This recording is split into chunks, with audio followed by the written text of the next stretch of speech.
Hey,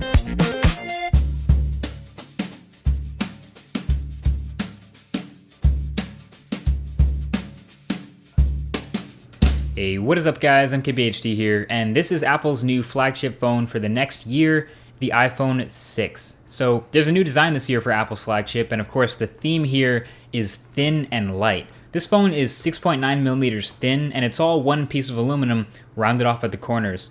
So instead of having the squared off edges like the last iPhone, Apple's rounded off the sides. The phone feels a lot more like the HTC One M8 now, and this has two effects. The first is that it gives the whole body this seamless feel. If you start your finger on the screen and drag it all the way around to the back of the phone, you won't encounter any seams. It's just one smooth surface. But two is that since it's so smooth, it's actually a bit slippery to hold. Plus it's a little bigger and it's so light that my confidence actually holding and manipulating this phone in the hand is dropping every time. But part of me wants to put a case on it, but you guys know how I feel about cases.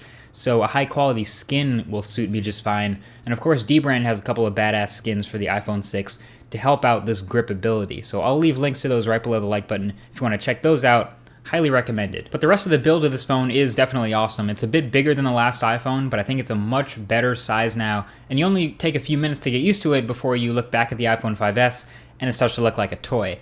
It's obviously a bit bigger than other phones with a 4.7-inch display, since this one has a big old chin for the home button and a big forehead to match. But what's more striking than its size is, I think, the thinness. Again, 6.9 millimeters. That is crazy thin. Almost feels too thin and light to be a working phone. It feels almost the same weight as the dummy phone. It's so thin, in fact, that the camera lens on the back protrudes out a bit.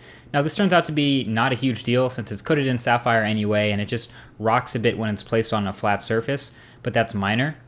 So this is the first iPhone to move the power button from the top to the side of the phone, and that's good. That's what other bigger phones have been doing for years, and that's much easier to reach, and also it has a physical mute switch, and I think that's a nice touch. Most phones don't do this yet, but it sometimes got switched off in my pocket every once in a while, but I like the physical mute button. So I have a few mixed feelings overall about the build of the phone since it's so razor thin, but it's definitely built well. It shouldn't bend in your pocket or anything. Actually, I think the worst quirk about the hardware is the speaker on the bottom. It's a pretty loud speaker. I mean, it's got decent mids and highs, and it's a little bit tinny, but the thing is, it's a small downward-facing driver, so it's really easy to accidentally block it when you're holding the phone watching a video or playing a game. Now, I know the elephant in the room right now is the iPhone 6 Plus, which is the companion 5.5-inch iPhone that Apple released alongside the iPhone 6 a couple of weeks ago. And basically, my opinion on that is this. I'm going to review it separately in a completely different video, and that's upcoming. But if you're trying to decide between the 6 and the 6 Plus, consider this. All of the factors that make the iPhone 6 a little bit slippery and a little bit difficult to hold in the hand are amplified on the iPhone 6 Plus. It's an even bigger phone in every single way, and it's still rounded on the edges, so it's even more difficult to grip. The easiest way to see this is to go into an Apple store and hold one, but trust me, the 6 Plus is huge. So really, besides improved internals, the main physical advantage to this iPhone 6 over an older iPhone is the size. It's a bigger screen, and it has all the advantages that naturally come with having that bigger screen. So bigger icons, bigger UI, bigger text, bigger web browsing, bigger gaming, bigger video watching, bigger keyboard. But what's funny is it stops there. So the iPhone 6 has a 4.7-inch 1334 by 750 IPS display with awesome colors and great brightness and incredible viewing angles, and a pretty high pixel density. 326 ppi makes it the same as the iPhone 5 and 5S. And iOS 8 is trained to take advantage of every inch of this display by basically scaling everything up from the iPhone 5S. But like I said, there aren't really any extra features in iOS to take advantage of the larger display, so there are no multitasking features or anything extra.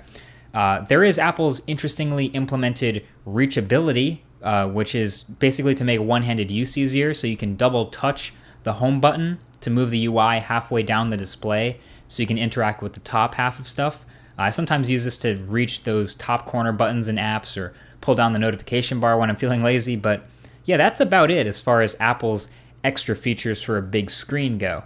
Again, it's a great display. I guess I wish they just did more to take advantage of it. Maybe show more apps in the multitasking menu, make touch targets bigger in first-party apps, things like that. They don't have to force anything, but I just wish they did a bit more with all those extra pixels. But the rest of iOS 8 is very familiar to anyone who's ever used an iPhone or an iPad before. I really don't have to explain that. You have some improvements to the notification area, so now you can add widgets just to the notification area that stay there and permanently show information, so you can get more apps from the App Store to fill up this panel with different widgets that show info.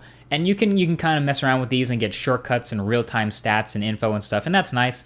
But you can only have them, like I said, in this Today section of your notification panel. But overall, you have a nice layer of gloss over the top of a very familiar user interface. It's prettied up with this gloss and reflections all over the place. I still like iOS a lot, even though it's a bit restricted in terms of where I can share to and how I can get into Google services, but it seems like every new version there's a flash of something that makes the OS a little more appealing. Speaking of flash, there's a highlight of the new iPhone, and that is the camera on the back. Actually, the camera is always a highlight of the new iPhone, but that doesn't mean we should take it for granted. The iPhone 6 has a great camera, one of the best and one of the fastest in any smartphone. I think that's a key word here towards making the camera so great. It's extremely fast, so the user interface is fast. Taking a picture is really, really fast. It can take high frame rate fast video at 30, 60, or 720p, even 240 frames per second. It has fast autofocus with this new technology. It has a fast wide open aperture glass for great low light performance. Now it's still an 8 megapixel camera, but on that 1/3 inch sensor, it's kind of like a hybrid between HTC's massive ultra pixels and Samsung's cramming as many pixels as possible mentalities. Maybe this is the middle ground that we were asking HTC to take all along. All the photos it takes are very clean. The camera tends to have a bias towards a faster shutter speed, kind of like the OnePlus One, to avoid blurriness, so it's willing to crank up the ISO and just trust its top-notch image processing to clean things up. And that's really where it's separated. It has great image processing. And this does a pretty good job of cleaning up noise, which makes some crispy, clean shots with excellent color. The only downside of this camera, I would say, is the fact that it's only 8 megapixels, which means no 4K video. 4K is actually 8.3 megapixels, so this 8 megapixel sensor means this iPhone will not shoot 4K video until the next one. So overall, like I said before, this whole phone is a very familiar phone, a safe upgrade for previous iPhone users for sure. If you just straight up look at the numbers, you'll see a 1.4 gigahertz dual-core chip and 1 gig of RAM, but the thing performs like any other phone with a 2.5 gigahertz chip and 3 gigs of RAM. So you can thank Apple's vertical integration and the awesome A8 chip for that. So with the iPhone 6, you're getting a great performer, a great camera, a great display, and a great design, all in a super thin package. So with a super thin phone, you also get a super thin battery. So the iPhone 6 is rocking a 1,810 milliamp hour battery. On paper, that's really small, and you might consider that super small by other phone standards, by Android phone standards, by other flagship standards, by other 4.7-inch phone standards. But Apple has the advantage of at least it owns that A8 chip, it has iOS under control, everything is optimized to give it the longest battery life possible. So I would summarize by saying it has about 10 to 15% better battery life than the iPhone 5S. It's not amazingly great, but it's not bad. It has the advantage of having a really good standby time, so if you don't use it a lot during the day, or if you have a light usage day, you'll probably make it throughout the day not having any problems. You can go to sleep with 100% battery, forget to charge it, and wake up with 98%. So that's great. But on a heavy day, if you're doing a lot of web browsing, a lot of photo and video taking, a lot of video watching, a lot of gaming, if you're doing a lot of stuff where the screen on time is high during that day, you're probably not going to make it to the end of the day, and you're going to have to go find a charger before the day is out. This is not different from the iPhone 5S. This is just something that comes with having a small, thin phone, and Apple's totally fine with making that sacrifice. I just wish the phone was a little bit thicker so they could fit maybe a 2,000 or 2,100 milliamp hour battery, and that would make the phone, yes, a little bigger, but it would get rid of the camera protrusion and might make it a little bit easier to hold. But that's all stuff I've said before. But look, there's one more thing.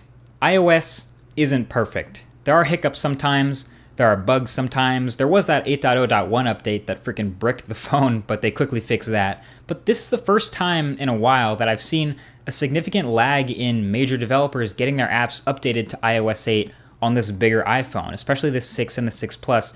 Apps that haven't been updated for this larger display look big and awkward and fuzzy and strange, and I hope devs get on that to fix their apps, and then, and only then, I will have basically nothing except the battery to complain about in the iPhone 6. So solid phone, Apple. So my overall final verdict, obviously as a heavy Google service user, a Google Plus user, a YouTube user, a Gmail user, Google Tasks, Google Keep, Google Calendar, all these things, iOS 8 and iPhones aren't my first choice, obviously, but my choice of iPhone is also not the iPhone 6, it's the iPhone 6 Plus. And I'll be talking more about why the iPhone 6 Plus is my iPhone of choice in that full review video. But for right now, the iPhone 6 is a safe step forward. It's a definite upgrade from the last iPhone, but like I said, not a mandatory upgrade. So stay tuned for that 6 Plus review video and many more forward videos to come. Thank you for watching this one, and I'll talk to you guys in the next one.